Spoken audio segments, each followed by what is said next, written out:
TRS के रुकन कानून साज काउंसिल के कविता ने शराब स्कैम मामले में गुज़िश्ता रोज उनका नाम सामने आने पर आज वाज़ेह तौर पर कहा है कि ईडी से वो मुकम्मल ताउन करेंगी। उन्होंने मीडिया से बात करते हुए कहा कि मरकज़ की मोदी हुकूमत टीआरएस लीडरों की छवि को खराब करने के लिए साजिश कर रही है।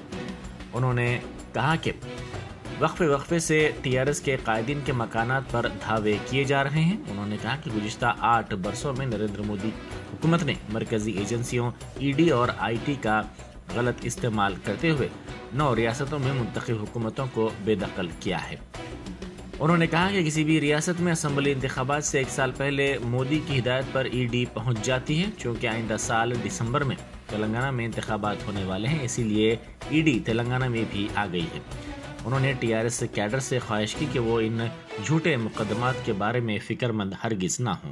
इस देश में मोदी जी का सरकार 8 साल पहले आया है और इन 8 सालों में तकरीबन 9 प्रदेशों में जो डेमोक्रेटिकली इलेक्टेड गवर्नमेंट्स है उनको गिरा के एक असहज तरीके से वहां उन्होंने भाजपा का सरकार बनाया है।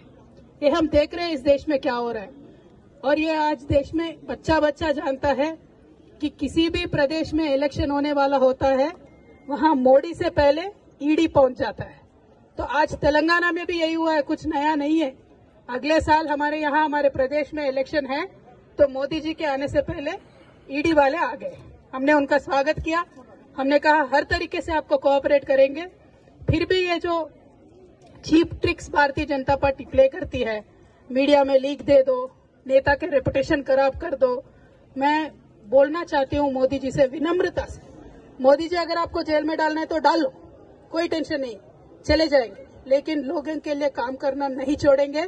बीजेपी के जो फेल्यूर्स है उसको एक्सपोज करना भी नहीं छोड़ेंगे। और आज